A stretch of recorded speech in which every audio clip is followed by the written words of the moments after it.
Hi guys, Tasha here from Scruffy Fam.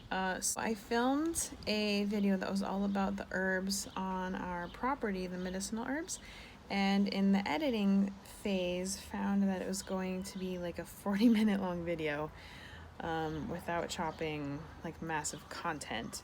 So what we decided to do is we're actually going to be splitting it into two parts. So this first part that you're going to see right now is actually just the planted medicinal herbs, the things that I've actually put in, mostly in pots, but there are a few in the ground.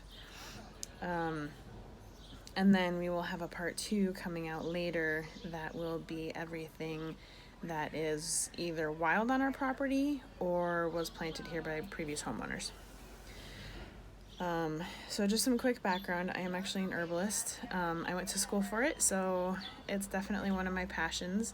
I really love talking about it, which is probably why it ended up being a 40-minute video to just walk around and talk about some plants. And I really feel strongly that there's a lot that can be done to support our health naturally, and that there's a lot of plants that tend to kind of just grow wild all across the US that are completely misunderstood or even looked down on as weeds. I really don't like using that term, but you'll see in the video, it's kind of funny. So anyway, I just want to let you guys know this is actually going to be a two-parter, so part 1 is here. All right, so we talked about these two guys. Actually, yesterday it was that I recorded the garden tour. So this one is our sage. It is currently recovering, but hanging in there. And obviously sage is a culinary herb, but it's also really great for tea. If you get hot flashes and you drink a cold sage tea, it can be really great for cooling you off. And then over here, this is my experimental dandelion pot. So during the spring, we had, of course, tons of wild dandelions in our yard. I used the flowers and actually made a dandelion wine. Didn't get a chance to film it, but we definitely will next year, probably on my Earth-Grown Botanicals channel, but we will definitely talk about it and link to that. These are actually being grown for their roots. We're probably not going to get any flowers out of them, but once the flowers are picked and the plants kind of die back, it's really hard to know exactly where the roots were. So this way, I figure we planted these. We didn't really plant them. We took one of the old flower heads and just kind of shook it out over the pot. And that was probably like a month-ish ago. So I'm kind of hoping these get a little bit bigger so that come fall, which is a perfect time for harvesting dandelion root for medicine, I will be able to just kind of dig up this pot. And now dandelion leaves are also edible.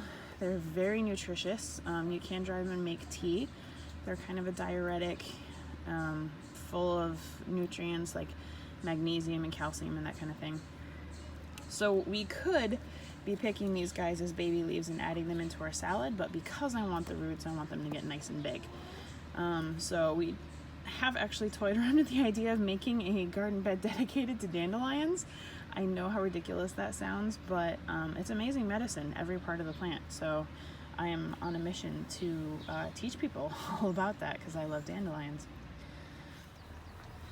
All right, so this is one of my Calendula plants. I actually started this from seed this spring. It's the Resina Calendula variety from, oh, it's got some bugs up here, from Fruition Seeds. I'm gonna have to come out and figure out what that is, spray them off.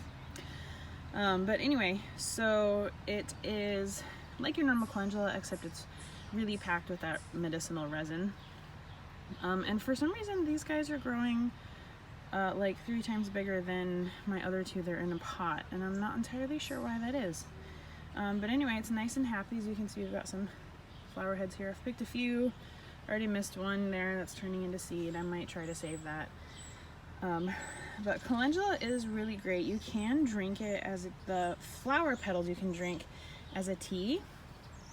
And then it's really great if you have any stuck lymph. So like if you're getting a cold and you get those swollen glands in your throat, it's a really great thing to take for that. Also more commonly known is that you dry the flowers out and you infuse them in oil. Like you can just use olive oil or jojoba if you really want to kind of treat yourself. And it is an amazing sunburn remedy. Any inflamed, irritated skin, it's good for that, but especially helps to soothe pain if there's any burns. So that's one reason, obviously, with all the kids that we have here, Calendula is a must-have. Okay, so next here, this is my basil. This is actually an African blue hybrid basil, and this one probably does have some... Hi, kitty. This one probably does have some medicinal value, but for the most part, I'd use basil just as a culinary herb. And honestly, I thought this variety was kind of cool. You can't quite tell because it's pretty early in the morning, but the undersides of the leaves actually have a blue tint to them. We don't actually eat basil all that often. It was more the basil with blue leaf novelty that got to me, but I've been saving it anyway, so you know, if we ever do need basil for make a tomato sauce or something, we can use that. It was more of just a fun thing to get. And these two guys here are actually the same thing. These are catnip. So this guy here I bought this year as a start and planted in here. This one we actually grew last year in this pot. That's what all of this dieback is from.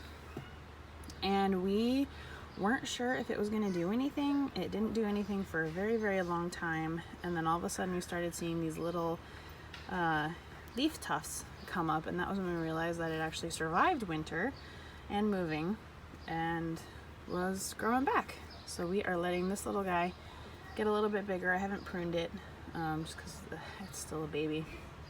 And hopefully this guy can thrive and get even bigger. But catnip is really great for tea. My kids actually like to just kind of eat the leaves straight, which also works. And there's the obvious, you know, cats usually enjoy catnip, although mine don't seem to care too much. But it's really great for tea, and you can infuse it into all sorts of things. I have done an infused, a really strong infused tea with a lot of honey, and then had my kids take some of that. It does the exact opposite for people that it does for cats. So for cats it energizes them, and for people it's a relaxant. So it's really great if you have kids, especially crazy toddlers like I do.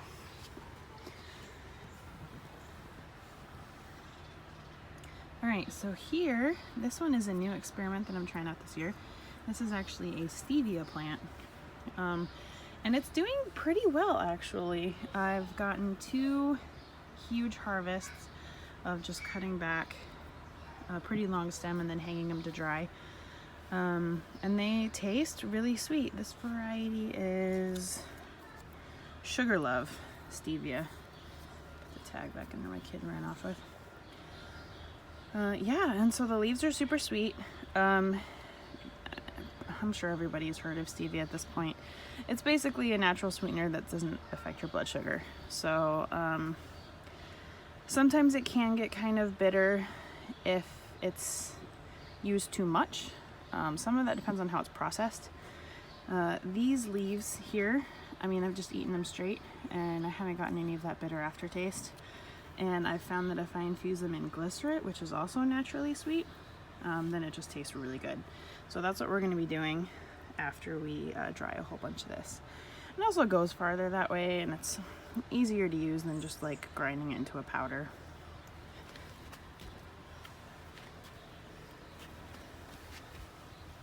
Alright, so these are my other 2 calendula that I was talking about. And I wonder if this guy just doesn't get enough sun. It's kind of tucked back in here. Maybe that's why they're smaller. Again, I've gotten some flowers off this one, as you can kind of tell. And it's so strange to me. Same bed. I can't imagine they get too much of a difference in light or anything, but yet this one is easily twice as big as this guy. So who knows? All right, so this guy, I really hesitate to show. This is my chamomile. It is very neglected this year, as I'm sure you can tell. It looks very sad and sticky, and it's probably dying. This, there were 3, yeah, you can see there's 3 plants in this little pot, which is probably the main problem. These all were volunteers from a chamomile plant that I grew here last year. So some of the seed heads just kind of dried up and fell off, and that turned into these guys. So what I really should have done was pulled especially this big guy out and put it in its own pot and kind of separated them, given them some of their own space, and possibly even moved one into one of the beds. But I've gotten a fair amount of flowers off of them. Obviously not as many as I would like, but I think I'm going to order some seeds, and when this guy dies off, just kind of restart. But what you get from chamomile, and albeit this is not, here, see if I can get it to focus.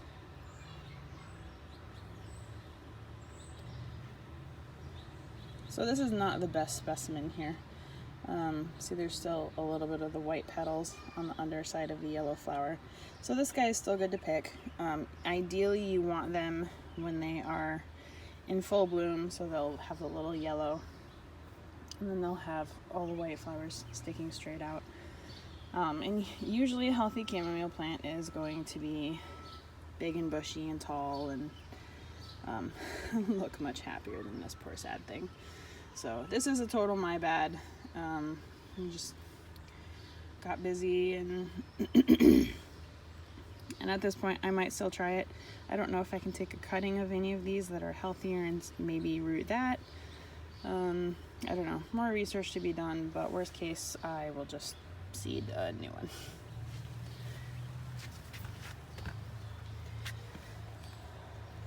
Alright, and then last up here on our little side deck next to the kitchen is lemon balm. So this one was purchased as a start. There's a really awesome greenhouse here locally that does a lot of these medicinal ones. It is finally starting to fill in. It was pretty small for a long time, but you can see I've got some pretty decent cuttings that I can take of them now. Couldn't even prune it for a long time because it wasn't big enough.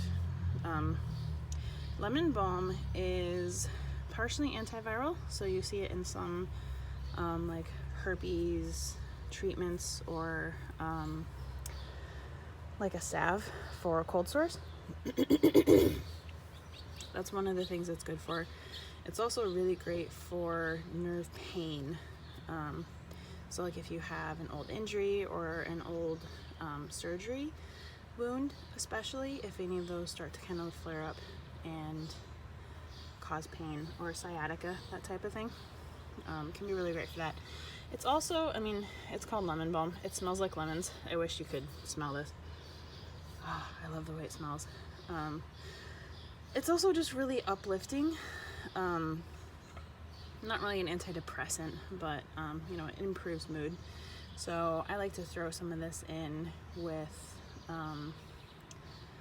some of my other herbs to just kind of help to boost the whole blend. It tastes really good.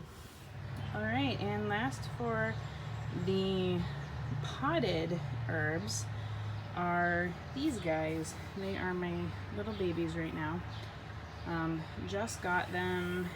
They got shipped to us overnight from a place a little bit north of us. These are elderberry plants, baby elderberry plants. So you can see here is the original cutting from their elderberry tree, and then they rooted it and it has some new growth coming off. And so I have 2 varieties because elderberries, like many fruit-bearing trees or shrubs, they do better if you have 2 different varieties that they can cross-pollinate. So this one here is the ranch, and this one is going to be a smaller tree when it's all said and done. It's about 5 to 6 feet tall, if you let it just kind of do its own thing. And this one here, the Bob Gordon, which is funny, you can already kind of tell just between the two seedlings, saplings. So the Bob Gordon is going to be a big boy. So this guy gets up to like 8 to 10 feet tall. So we already have the spots selected where these guys are going to live. They are recovering from some mailing shock, and I kind of wanted to baby them in some really great soil, make sure that they get good water, good light, and kind of let them grow a little bit and establish a little bit bigger root system before I go plopping them in the ground.